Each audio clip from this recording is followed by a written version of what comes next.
Hey guys, welcome back to the next episode of the Project Pipeline. I got something real special for you to show you first. It is a weathered locomotive. I'm not too adventurous in weathering locomotives here at the moment, but I got the gumption to do this one, particularly because this is a ongoing project at the moment. So this is a older Athearn ready to run CF7.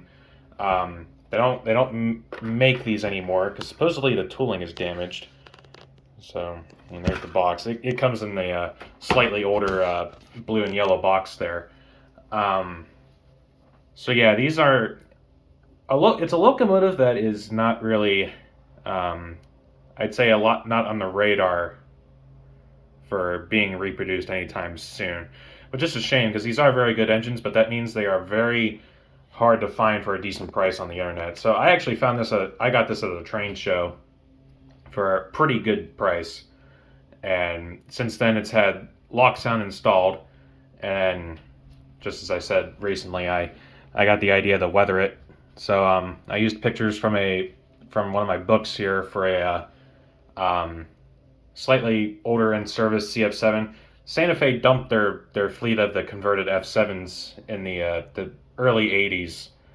So they went all over the country, various short lines and regionals um, and industrial uses. So, and most of them did not get patched, at least initially when they went to their new homes. So that's kind of my idea for this one here. I don't know where 2488 specifically wound up, but I'm just going to use it as a general purpose industrial switch engine. It's actually going to go from here. It's going to go straight to the club, and it's going to be used at the oil refinery at the club for at least a little while, and it'll be the industrial it'll be the switch engine there. So it's got some work yet to go. So it has sound. It's completely functional, but it still has older bulbs for lighting, um, and especially the beacon. The beacon's even still attached to the headlight function. So it's going to get some work done to it to get LED lights, and also the idea is to get a Rapido, a Rapido Strato beacon to replace this one. So this engine will look hopefully 10 times better with that on, because you gotta love a Strato beacon for these things. So here's a look at the other side. Very very nice looking engine here. All right, next up is a this car, and it's not. Well, we're not looking at the car itself. The car was in the last episode, if you remember. What we're actually looking at is what's inside the car. Now, these are compacted like steel cubes, like scrap cubes, or whatever you'd want to call them. Scrap steel that's been compacted into steel into little cubes, and I got this idea after visiting a layout that the guy had a carload that looked just like this, and I was inspired at that moment to do something like this. Now, what these are just little tinfoil cubes, and specifically they're Hershey Kiss wrappers. I think the tinfoil used to wrap these in is like it's the perfect thinness. Here, I got a scrap one here. It's almost the perfect size. It's not too thick of a material. I think normal tinfoil, like in a big sheet you get for your cooking, is it's really thick. These are really nice and thin. They crumple up real small, and you take these off. I put a little filler in there, probably usually a piece of paper towel. Or, these kisses come with a little piece of paper. You collect enough of those, you probably stuff them in one. But and essentially, because if you compact just the wrapper itself, it kind of comes out pretty small. So I just put a little piece of like a paper towel in there to give them some size. And then there's two advantages to that, because of course one, you get the wrapper, and then also you get to eat the candy later. So that's kind of what my idea was for this. Here's a look at the load that's outside of the car. It's just one layer. You could double them up with that. I mean, that's a lot of work for just for a layer of stuff that you're not really going to see anyway. So I just made a little styrene bed with some stilts underneath of it to give it height, and it's just big enough for the idea of it to fit in basically any manufacturer's railgun. Obviously, you saw it fit in this car. This car is an Athearn now. This one here, this is a Walthers rail gone, and it should theoretically fit inside.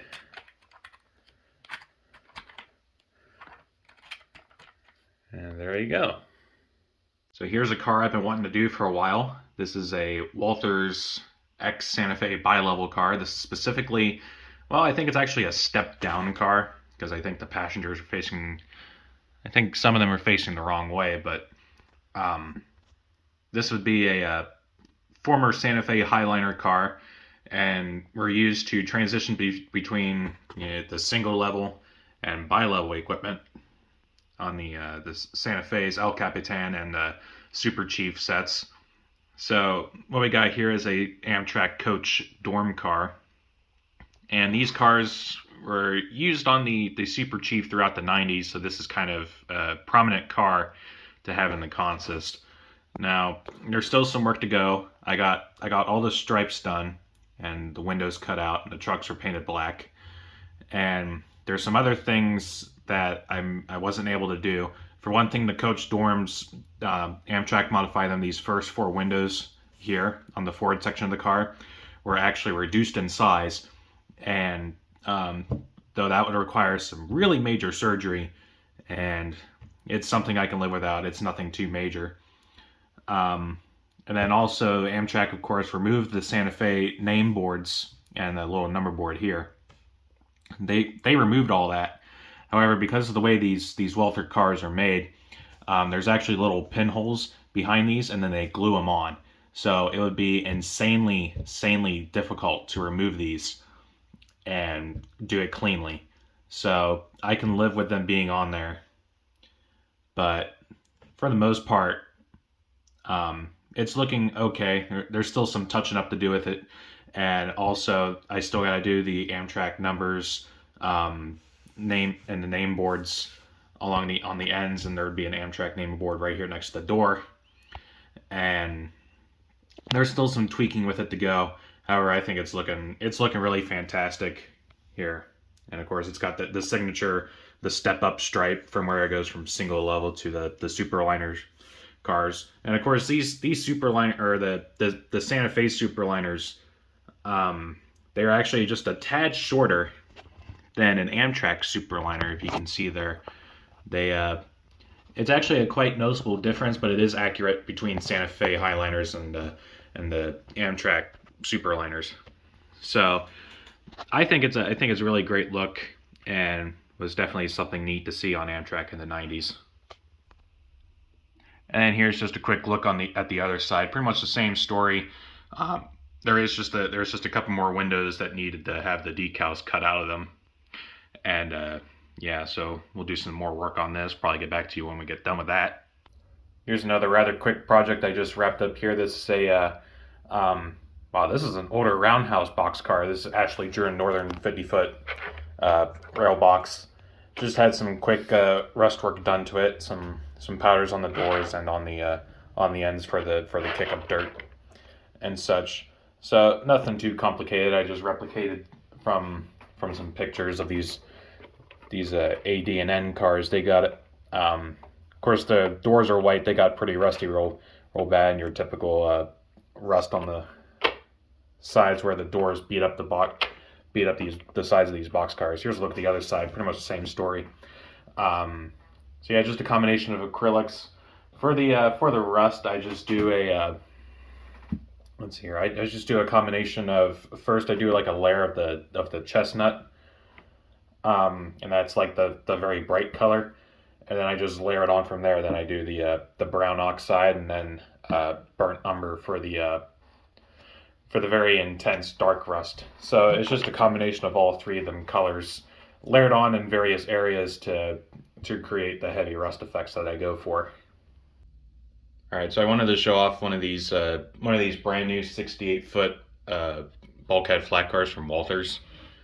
They just got put out a little bit ago, and we'll take the load off here because the load ain't anything new to look at. The car is though. So I weathered the car, painted the deck a very dark pavement gray color with brown underneath of it, sort of give it a very dark appearance, and then I used some more acrylic paints to do the rust on the bulkheads. Kind of similar to a Milwaukee Road car I just did recently.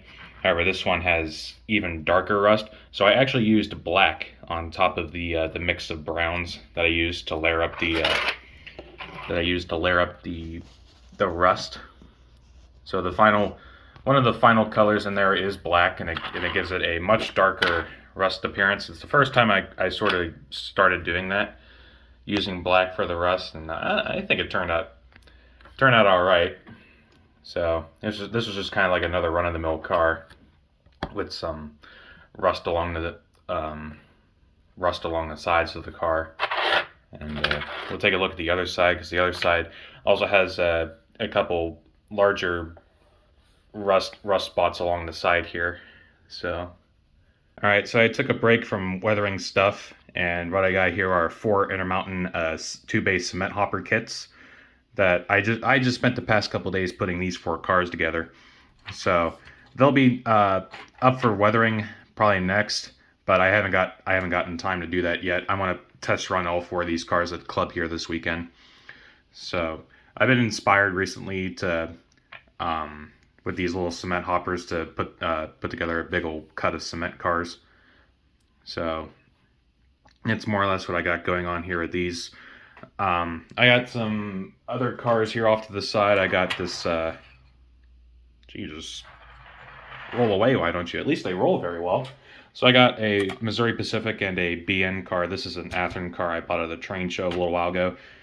This is an AccuRail car that was also a kit. I put it together a while ago now, though. But these 6 cars will all be, hopefully by the next episode, they'll be the focus of the next weathering, the showcase. And I'll have all four of the SP ones at least done. Off in the back here, I got this 60-foot box car. I was thinking about making it Conrail. Not 100% sure, but that's sort of the direction I'm leaning with it. Basically, Conrail X Redding type of car. It won't have the roof walk on it because roof walks were banned in my time period, so it won't have that. But it'll probably. What I was thinking about doing was putting the little stubs on the roof for where the roof walk would have been. I think that would be a neat touch to do on that. So it's more or less all I got going on here. I got a couple other odds and ends over here. I got these auto racks have been sitting here for too long. They just need a little touch of the weathering, and they'll be done. And then there's this CNW covered hopper here. I got the trucks painted up. I just gotta weather up this car now. So that should hopefully be done by the next episode.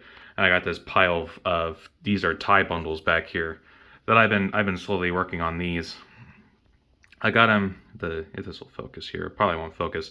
These are just little wooden ties that I grouped together in little bundles, and I need to put probably darken up the paint a little bit. They got like 2 layers of a black mix of paint and water. They all took a bath in it, and then I don't think the color is dark enough to my liking, and some of them still have the balsa wood color showing through. So these still need worked on, and then I need to find some way of making like little tie bundle straps for them, and then these are loads that'll go in gondolas. So that's more or less what I got going on here. I hope you enjoyed this episode, and until next time, take care, guys.